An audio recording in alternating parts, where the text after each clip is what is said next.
Hey everyone, Dan Geltrude here, and welcome back to Token Money Magnet, the show where you don't just watch your future of finance, you become part of it.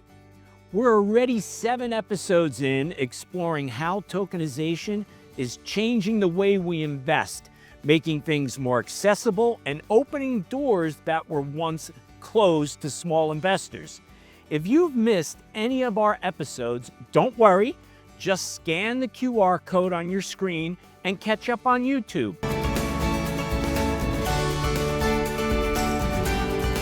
Today, we're talking about something massive. Wall Street is crashing the Web3 party. That's right, the suits from the big banks and financial giants are jumping into tokenization, and it's shaking everything up that we know about finance till now. Think this is just for billionaires? Think again. This revolution's got a seat with your name on it. Let me share some incredible numbers. Wall Street is pouring billions into tokenization, with experts projecting a $30 trillion market by 2030.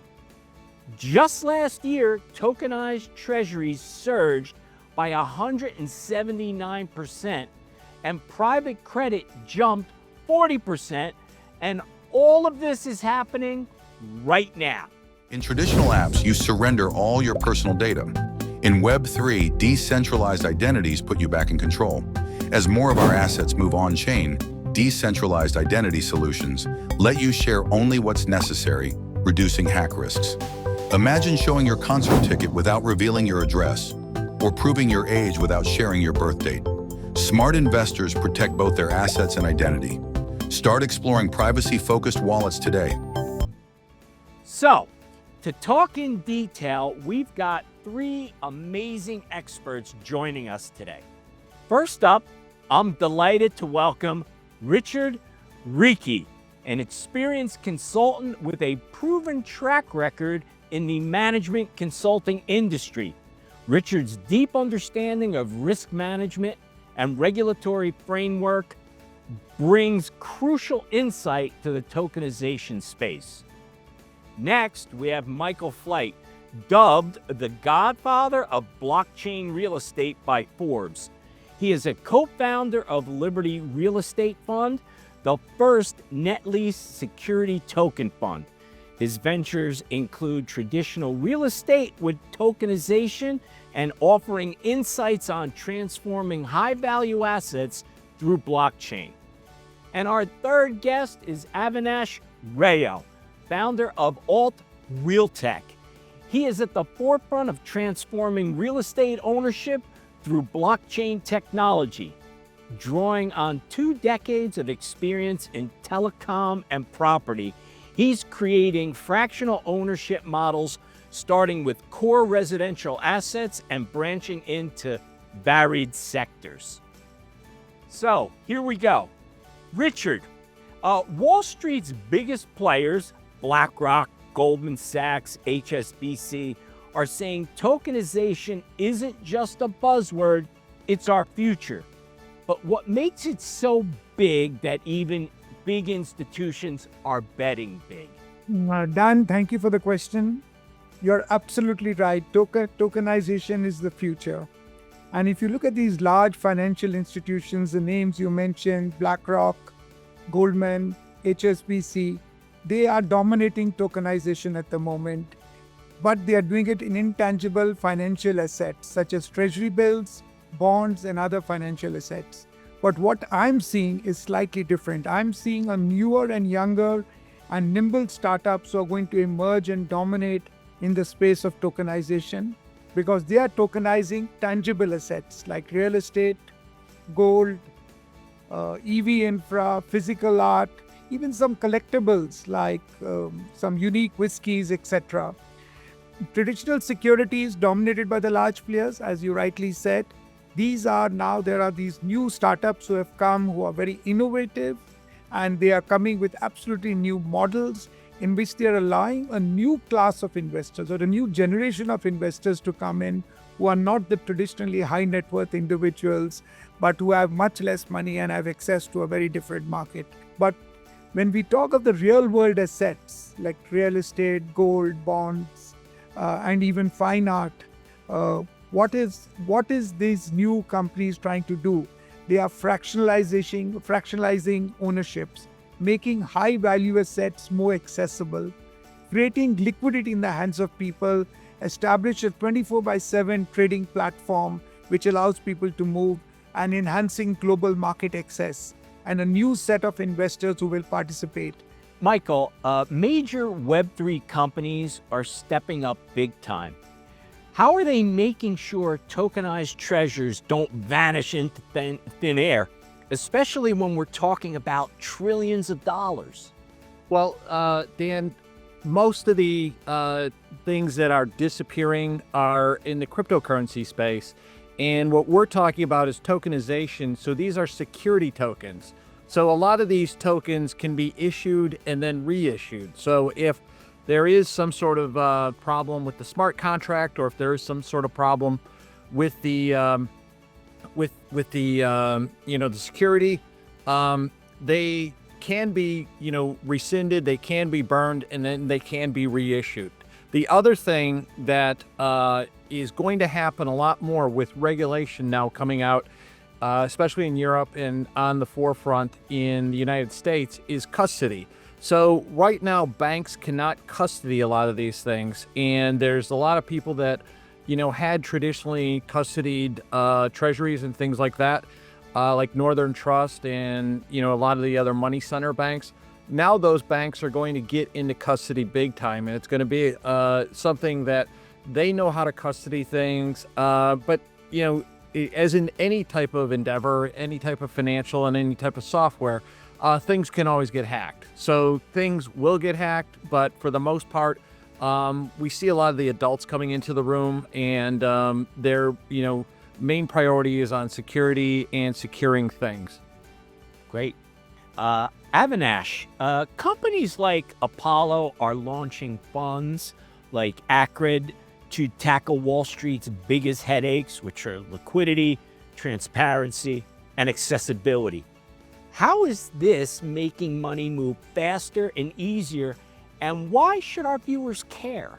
Okay, fantastic question, Dan, and thank you for having me on your show. It's a real pleasure to be on this show. True what Accredited is doing, true what Apollo is doing with Accredited is laudable, because it is offering its investors an opportunity for doing something which is novel.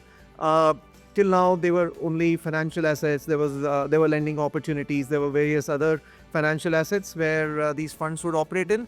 Now they have a certain degree of novelty because they can now hold their assets in a digital form. But having said that, this is still accessible to people who have the ability to invest $50,000 plus, right? So it's not like it's accessible to a larger population of people across the globe or across the country. Whereas tokenization has great potential because it makes retail investments accessible. It makes the retail investor access assets which were erstwhile not accessible to them. So whenever a big player like Apollo does this, so it would be for a couple of reasons. One of them being novelty, and the other, which is a more compelling reason, is disruption. But the bigger player would do it for novelty, whereas many other players, many other new entrants would do it to actually disrupt the space. So when we talk about real world assets, when we talk about tokenizing real world assets, that is meant for the retail investors. The retail investors can come on board and for as low as say $500 come and start investing in art or even in prime real estate. So when that happens, then true disruption would take place. So as far as this particular fund goes, it's novel because it allows high net worth individuals to come on board, hold their assets digitally, but doesn't really solve the problems of conventional problems. For example, it doesn't offer liquidity, it doesn't offer, it's not easily portable, and it's only available to a select few. So true real-world asset tokenization would mean that it would be available to a far larger population, and it would offer liquidity. It would be available at a slightly lower ticket size.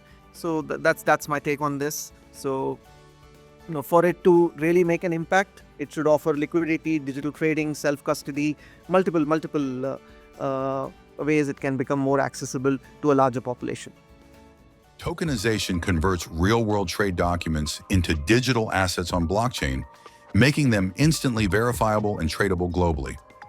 Let us explain to you with a simple example. A Colombian coffee exporter traditionally waits 60 days for payment after shipping. With tokenized invoices, they can receive 90% of funds immediately from global investors. By converting trade assets into tokens, small businesses gain direct access to global funding without expensive intermediaries, cutting costs by up to 80%. This isn't just new technology, it's fundamentally changing who can participate in global trade and on what terms. The opportunity is only beginning. And back to you, Michael. We're seeing tokens across multiple blockchains like Ethereum, Avalanche, Polygon, and more. How is this multi-chain approach opening doors for regular folks like us, not just the Wall Street suits? Well, Dan, the way I think about blockchains is the way I think about phone companies. Really, all you need to make sure is that the blockchain doesn't stop working. So it really doesn't matter whether it's on Ethereum or whether it's on Avalanche or whether it's on Aptos or any number of the thousands of chains out there. The thing that really matters is it going to have connectivity with other blockchains? So as long as you've got an EVM compatible or you've got something that can do a cross-chain type of a situation, it really is not going to matter where the token or where the financial asset is riding. You just need to make sure that it's a dependable way of transmitting assets from one owner to the next owner. Okay. And Michael, I wanna ask you a question here. BlackRock's $10 trillion tokenization goal aims to bridge TradeFi and DeFi. How can institutions avoid replicating existing financial inequalities like limited retail access to private markets while scaling these efforts? Well, the unfortunate problem is with the regulations. And so I always give the example that you have to be an accredited investor to get into most of these products. And a lot of times Wall Street is not really interested in serving somebody that's only going to do maybe $1 or maybe a few rupees or maybe a few rubles. They want somebody that's going to invest, 50,000, 100,000. And the laws mimic throughout the world, mostly mimic the SEC in the United States. And the SEC in the United States says that you have to be an accredited investor to get into a lot of these better, performing assets. And if you're a retail investor, they'll put you into the stock market. So I guess I don't think it's going to change because the problem is that the regulations are still going to save a lot of these, special hedge funds and things like that for accredited investors, which means that the test is you have to have a certain amount of money and you have to have a certain amount of disposable income. And the unfortunate thing is that anybody can go buy a lottery ticket and you can put your money on the lottery ticket, and they won't allow you to invest in a good performing real estate asset or any other type of financial instrument. That's very interesting. So, Richard, Hong Kong's regulatory sandbox for tokenized green bonds saw a 4x oversubscription. What lessons should the U.S.'s SEC adopt to avoid stifling similar innovation?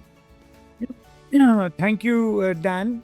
I think the first thing we should realize that Hong Kong's regulatory body, what they did was, and why it was so successful was strong institutional demand, clear regulatory guardrails, and real-world tokenization on public and private blockchains.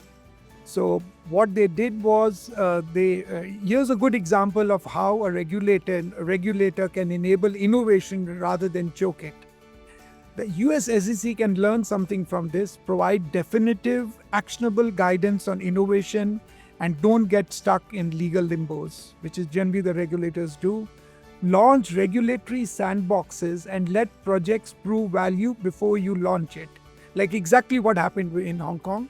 They did with real money, they did a sandbox, they found it successful, then they launched it. And the SEC should also collaborate with other international bodies to learn how they do it, so the US doesn't get left out of this entire tokenization game, which is going to be large. So, Richard, tokenized markets could flip capital markets upside down, more cash flowing, more people in the game. What's the long-term win here for the average investor watching us right now? So the average investor who's watching this program right now, they get access to these markets which they earlier did not have. It also solves inefficiencies that traditional assets without destroying the core value. Okay. Michael, given the rapidly increasing use of stable coins like USDC to back a substantial portion of real-world assets, are we potentially building systemic risks with real-world tokenization, with the real-world tokenization ecosystem that could mirror the vulnerabilities seen in the 2008 mortgage crisis? If so, what proactive measures should the Web3 industry and regulators take to mitigate these risks? Well, the first thing, stablecoins are like the superhero and the super giant thing that's going to disintermediate banks. So right now, you have the same type of systemic risk. If you had your money in a money market fund, and we saw it in 2008 when some of the money market funds broke the bank or broke the buck, and so that created systemic risk in the thing. The great thing about stablecoins is they're more widely distributed, they're more widely held, and you can get access to it anywhere in the world, whereas you can't get access to a checking account in a US bank. And in some other countries, you do not want to hold your money in a bank account because the money and the inflation rate is just eating it away. So the nice thing about stablecoins is that they really are the biggest thing aside from Bitcoin to come out of crypto. Not only that, but banks and a lot of other institutional players are coming in and creating yield coins. So those are going to be backed by real world assets.